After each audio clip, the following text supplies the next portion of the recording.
Okay, we're picking up where we last left off. There's been a ton of work that's been done since we completed the bias circuit here, including changing the main filter cap, the cathode bypass caps here, swapping in a 3-prong, so it is now safe to fire up.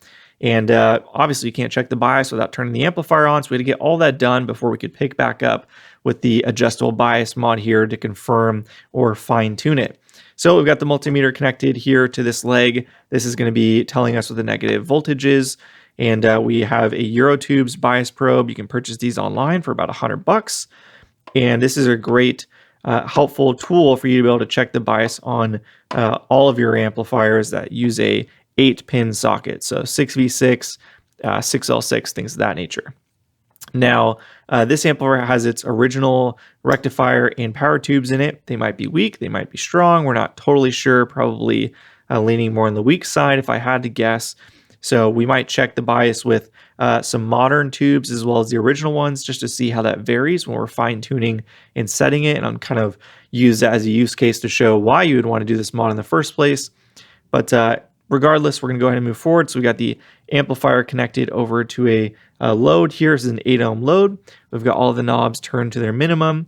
Let's go ahead and fire it up. We can see as it's turning on, we can see the negative voltage starting to come in for the bias circuit here. So we're seeing about negative 36 volts. Now, if I go ahead and grab a flathead and turn this, we will see the number change.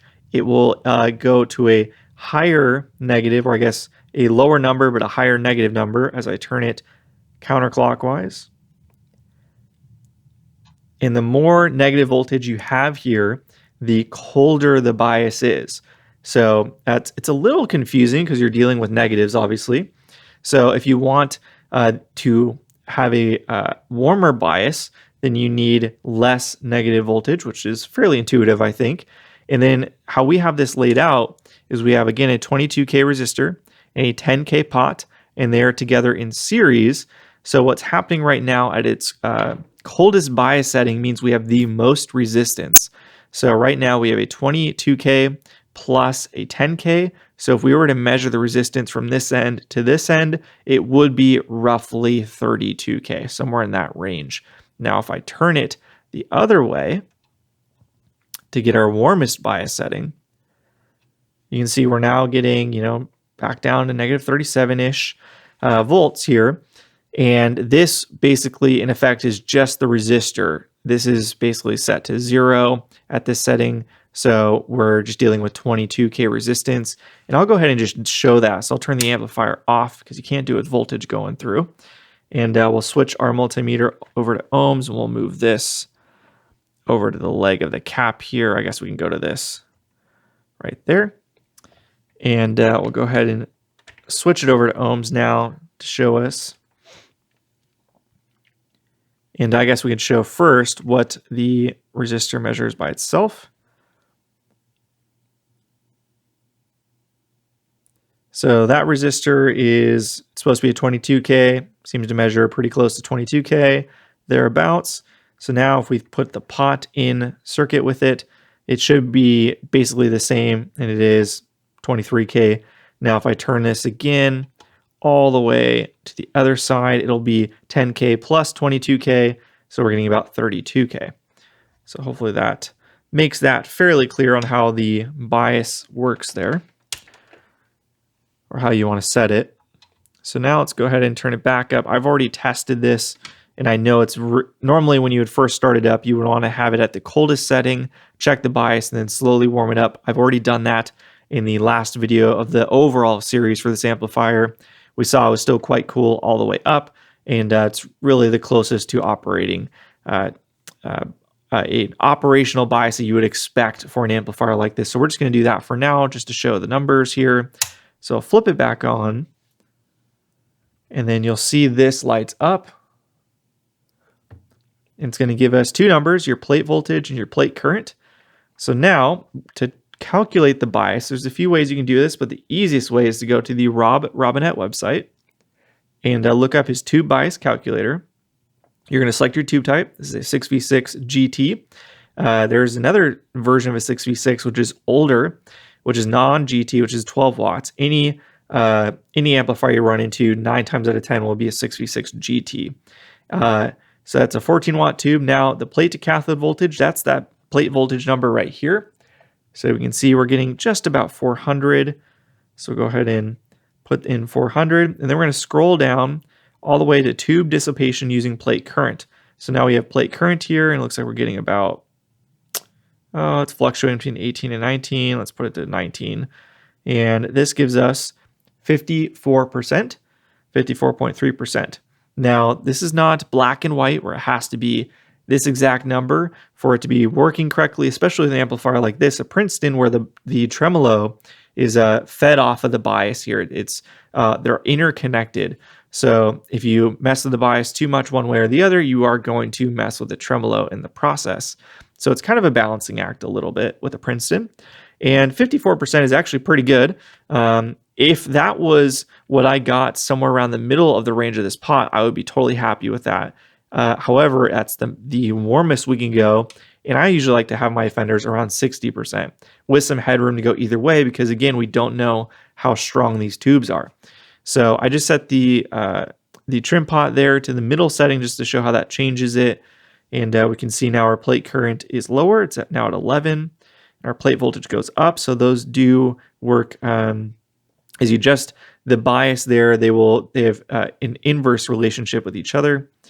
So your plate voltage will go up and your plate current will go down. And with those new numbers, so with the bias pot at the middle position, we're now at 33%, which is far too cool. So all of that to say, this resistor, the stock value resistor here, has to be swapped. We have to reduce the resistance here. So this, again, 10K is doing us no good, because the closest to the setting we want is with it completely out of circuit. So basically it's reading 0 resistance right now. So this is our limiting factor right here. So we want to go a good bit lower so that we have the room then to use the range of the pot to dial things in. So this is a 22K. Now we can go ahead and try a couple different values. We could go 10K or we could go 15K. I'm going to start with 15K. I think that'll probably be what we're looking for. So we'll go ahead and turn the amplifier off. And now we want to go ahead and discharge the amplifier. And I'm also going to unplug it from the wall here, just so there's no chance of me, forgetting about that or anything. It's just much safer to do it this way. So now we're going to take our multimeter on DC volts, and we're going to connect it to a place where we know we're going to have high voltage, like the filter caps. And we can see it's already draining itself, so it's not really an issue in this amplifier. In some amps, it will hold on to voltage much longer, but you can see we're only getting 1.7 volts now. So the amplifier has effectively drained itself of any voltage, which is not uncommon, but you never want to expect that to be the case. There's a bunch of different ways to discharge caps. One way I started doing is using an alligator clip and a resistor. This is not really the best method, but my normal thing called a snuffer stick broke, which you can buy off of the Weber website, which is basically the same thing, but it's all on a giant stick, so it's a little less sketchy looking, if you will. But how it works is essentially you just connect it to a place where, basically connect it to somewhere that's connected to the filter caps. There's a lot of different places you can do it, but I'll just go right here, for example. And then it's got a resistor in series that you go ahead and touch it to ground, and then you'll see that it's now going to drop the voltage. It's a bit of a balancing act, because if you drain too much voltage to ground too quickly, you'll get a spark. So it's a bit tricky, but then if you have too little resistance, then it's going to take forever to drain. So anyways, let's go ahead and fire up the soldering iron, get it all ready to go. We'll go ahead and remove this resistor and tack in a 15K and see what that gives us. All right, so I've gone ahead and tacked in the resistor here. It's not a permanent install, obviously. I just grabbed one of my little carbon films here. I've got a new old stock Allen Bradley I would use, but I don't want to waste that if this is not the correct value. So we're just going to go ahead and quickly test it here so I can show.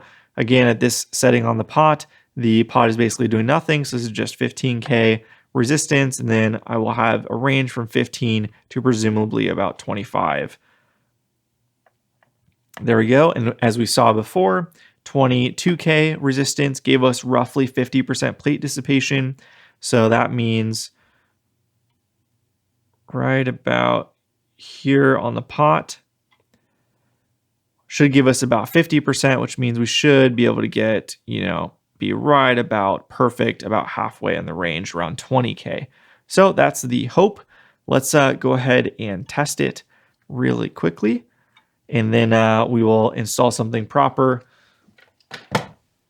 for the long haul. But for now, we can just go ahead and run it as is, just a test. I've already confirmed that the resistance is there, so there's no fear of something damaging or losing bias here, because it's okay for that. So we're going to set it to the coldest bias setting, which again is the most resistance here.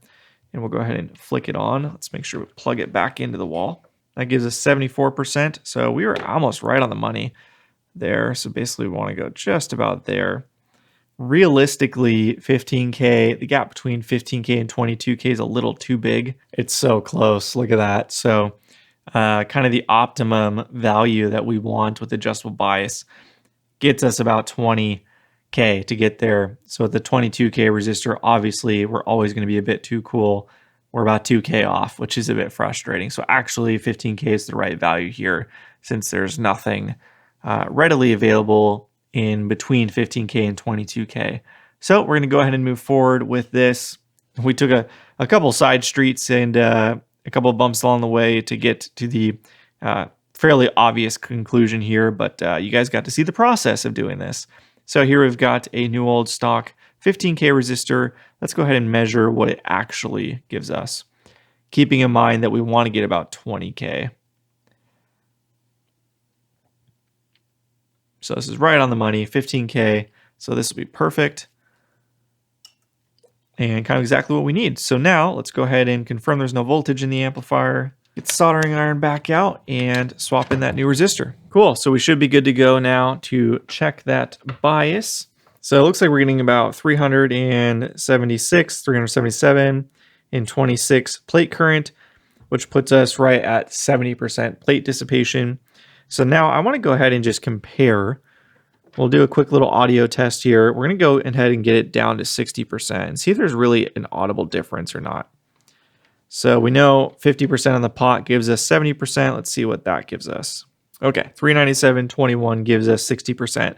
So let's go ahead and hear what it sounds like, the raw tone, and then we'll change the bias over to 70% and see how that affects the tone, if at all. I've never actually done this before to compare, but I think it'll be interesting. So let's go ahead and do it real quick.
was super interesting. I'm not sure how much you guys are going to be able to hear or take away from that.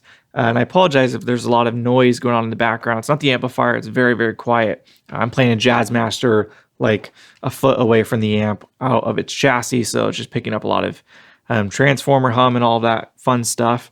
And then also my recording setup is the amp plugged into an aux box and then running a TRS to an 1/8 inch directly into the camera, so no preamp or interface or anything, and that just seems to introduce a lot of digital noise for some reason. If you guys have any ideas on how to fix that, let me know, because I don't have any other way to record out here in the garage. But anyways, yeah, very interesting. So it wasn't a huge difference, to be honest.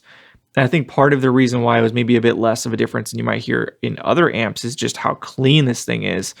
I had the volume up all the way, and it got barely any gain out of it, right? That's just a non-reverb Princeton circuit. Is extremely clean, very good pedal platform, but don't expect to get any drive out of them. They're ultra clean amplifiers.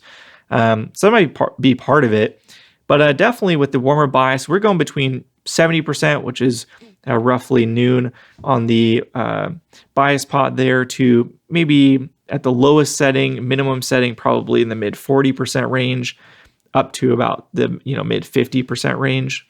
So it's a decent spread there. And yeah, it definitely felt more brittle on the colder bias settings. It still sounded good. It sounded cleaner for sure. There's a bit more gain with it warmer, which is to be expected, the bias set warmer. But it wasn't a huge difference. I definitely prefer the warmer bias. It felt nicer to play, slightly less brittle, I guess. I don't really know the best word to describe it, but it was not a world of a difference, but it was a difference. So anyways, just kind of a fun little side quest there just to test that. So now we can go ahead and move on. We'll check the bias between the two tubes here, make sure there's no crazy mismatch between those. So we'll keep the bias probe in this tube socket, just swap the tubes and see what that gives us. But otherwise, we're done. That is how you add an adjustable bias to a Fender Princeton or any of the smaller Fender amp models that do not have adjustable bias from the factory, basically anything smaller than a deluxe. So Champ, Vibrochamp, Princeton Reverb. And yeah, very simple and completely reversible. So to check how closely matched these two tubes are, we went ahead and just swapped them. So the one that was here originally that we've been testing this whole time with the bias pot set there, we were getting 381 for plate voltage and 24 for plate current. That put us at 65% plate dissipation, which is kind of exactly what I want.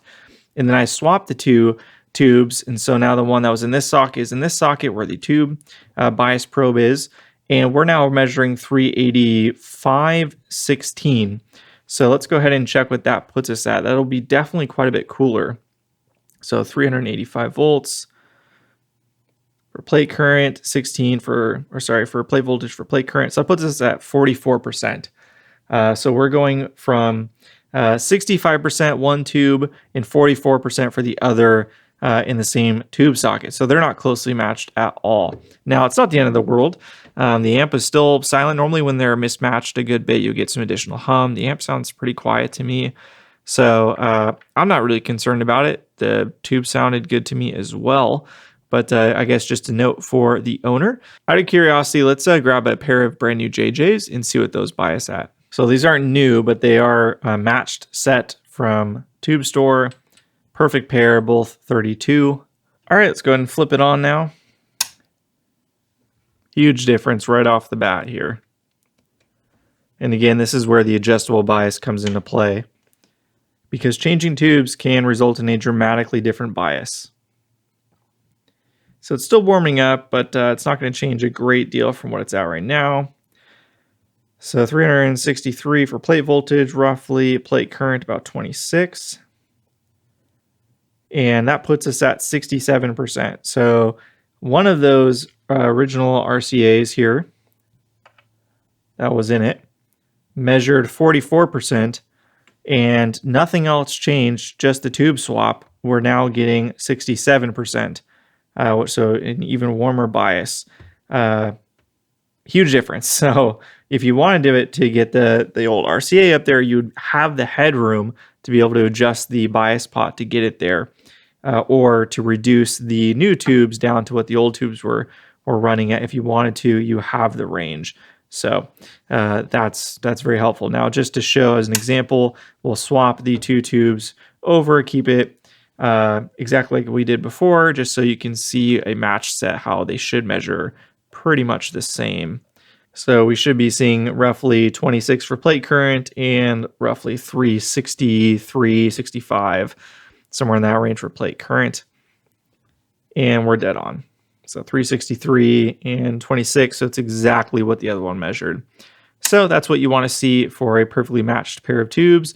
These original RCAs are nowhere near perfectly matched, which again is not the end of the world, right? With stuff like this, use your ears. Not everything needs to be by the book per se. And if you like the way they sound, then there's no harm in keeping them in there. But it's also good to be to understand what's going on and to see kind of what's what. So that's what I like doing on this channel, is showing you guys, testing for myself and showing you exactly what the difference is, if any, with these sort of pieces. So that's going to go ahead and conclude this video. Thank you so much for watching. I hope you guys enjoyed this very detailed little piece on adding adjustable bias to smaller vintage Fender amps.